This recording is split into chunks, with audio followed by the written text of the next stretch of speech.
Here we go. Recording. Hello. Hello, Malcolm. I cannot see you yet, so it's kind of weird. I'm here. Just imagine me being beautiful. There you are. And you're right, you're beautiful. Fühlt sich an, als gehöre er jemand anderem.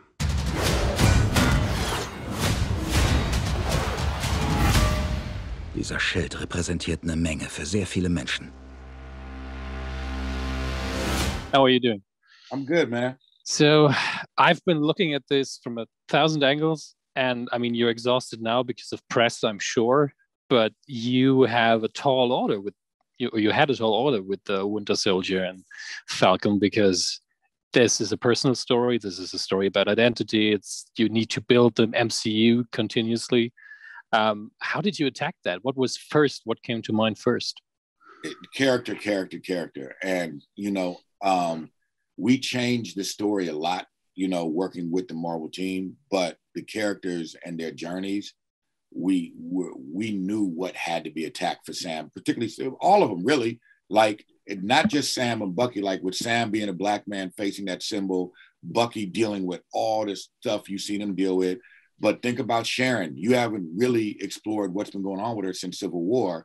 But if you do the math, man, what was her life like, right? And even Zemo, and John Walker, all of them, we knew what their stories had to be. You know what I'm saying? Because we had the real estate to finally explore it. That's beautiful, because you have the, at the core of the show should be probably the duality between, or the connection between Bucky and Sam, which is pretty much a rivalry, but a friendship at the same time, and they get along, but not really. It's a good place to start for conflict, of course. Hello, Kari. Thank you for answering a few questions from us. First of all, you've done lots of TV, traditional TV mostly, some movies. How was it to step into that big machine that Marvel has and produce something that is sort of a movie, sort of a TV show? What were the differences and the obstacles? Well, I don't really put a big line between TV and movies. I don't think the audience does either. It's just the screens are, you either see it in the theater or you see it at home, but actually I don't think the audience dumbs it down. I think they have high expectations of whatever they're looking at is movie quality, or at least that's the projects I've been working on. Way back when I did the Borgias with Jeremy Irons, I kind of, the world opened up, I was doing Boardwalk Empire and these shows that were really cinematic.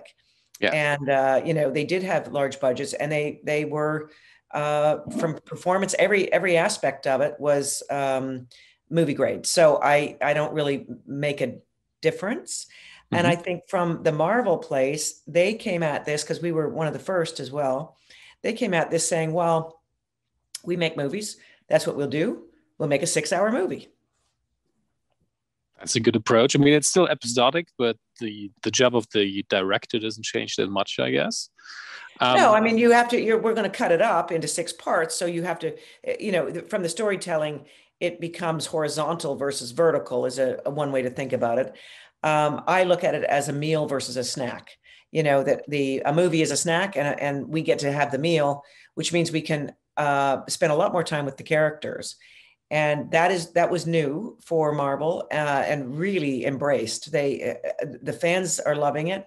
I loved it, and the actors loved it too. So, because now you could really go home with them, and we'd never done that before. What I liked about the first episode was how Sam, in the end, he's very humble, turning down the shield, and then he just wants what he thinks he deserves. And you say a lot between the lines about how do we treat the people who fight for us when you see him trying to get that loan. And of course, it is also a Black story in that moment. So how personal was this for everybody involved? It was, we had a very diverse writer's room, and Marvel partners you with creative producers. And so Nate Moore and Zoe Nagelholt, Nate is one of their senior producers, and he's a Black man. The writer's room was mostly Black.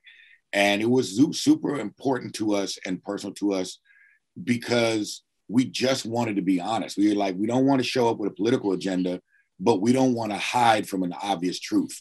You know what I'm saying? And I think Black Panther proved that as long as you don't as long as you keep the fun, you know what I'm saying?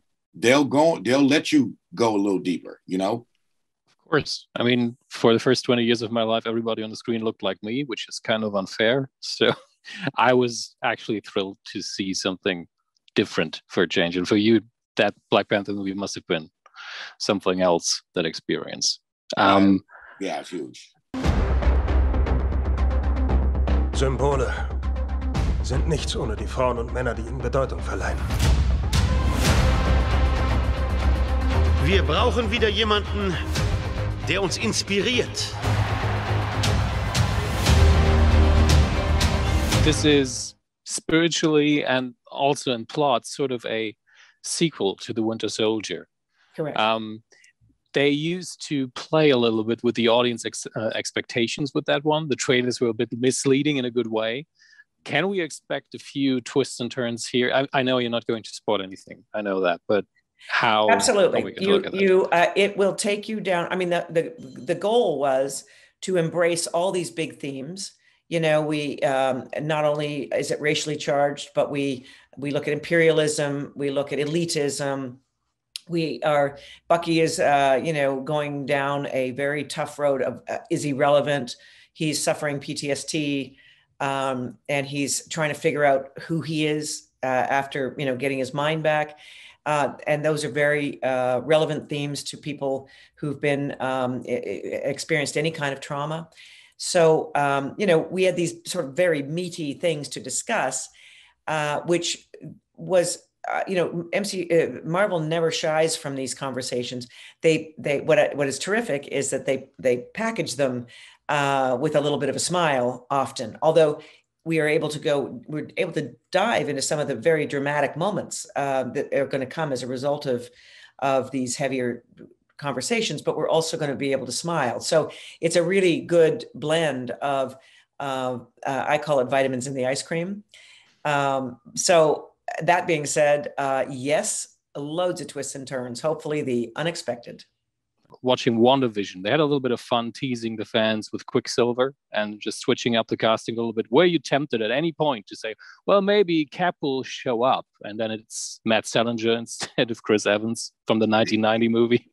You definitely have all those discussions, you know what I'm saying? And what Nate and Kevin and Zoe will always do is smack you and say, is this really where the story is taking us? Or are you just trying to have fun with Marvel characters? And that determines how people end up in your series. That's good. I mean, at the end of the day, you probably had a lot of fun, though. Oh, a blast. I mean, yeah, I grew up with the books and it's all right there. It's indescribable. Like, yeah, it's indescribable to get a shot at this. You know what I'm saying? It's crazy. Then we had the last shot of this new Captain America that was very threatening, and with the gun just a little bit in the frame, you were kind of catching where this was going. I mean, in the comic books, it pretty much has already a very dark tone when you look at who is the other Captain America in those books. How much of that darkness are we going to see? We had to tone him down. Okay. We didn't strip him of it, and he's going to go on a journey himself. But we needed him to be worthy of Cap's shield. You know what I'm saying? If we were going to make him Captain America. So what he embodies is still there, and there is edge there, but we made him a much more relatable and decent person too. Okay. Yeah, that's interesting. When you meet his wife, yeah, no, there's no bad, like every bad guy in this series, I'm not talking about him, but the ones you know about, right? Yeah. They all see themselves as heroes. Of course. That's the best way to approach it, probably. I mean, I'm looking forward. Like the audience, I feel like on this one, though, the audience will kind of see them as heroes, too. So far, I admire the choices you made for camera work, and I have a very weird question. I hope it's fine. Did you learn any important messages for this for this production when you did your Children of the Corn movie? Because I just discovered that you did that all those years ago, and I also do a Stephen King podcast, so I had to ask. Oh, isn't that great? Well, you bring that project was part of a 2-picture deal with Miramax at the time. So it was kind of one for them and then one for me, but they never did the one for me. So they got me to do that one. But I learned a little bit about horror, actually, which I had never, it was a genre I hadn't worked in. And what it, of course, taught me, as anytime you get behind a camera, anytime you're talking to an actor, anytime you're constructing a story, you learn something, you know, and in that case, I probably learned how to spread a lot of blood around. And do the Stephen King of it, you know, but it was fun. And, you know, it was early in my career, but I have to say, you end up with a suitcase full of expertise you didn't know you had, or a skill set that you didn't know you had. And I'm sure I draw from that, even if it was, you know, when you, I think there was a shot where I closed the trunk of the car and you open the trunk and the birds fly out, which was just like classic horror movie stuff. But it you know, taught me the art of surprise. Yeah. Thank you very much. Thank you for your time. Thank you. It was great. I'm excited. Thank you so much for your time. Have a good day. Thank you, Matt. Den Kampf dürfen wir nicht verlieren.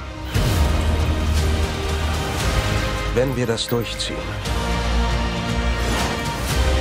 Machen wir es auf unsere Art.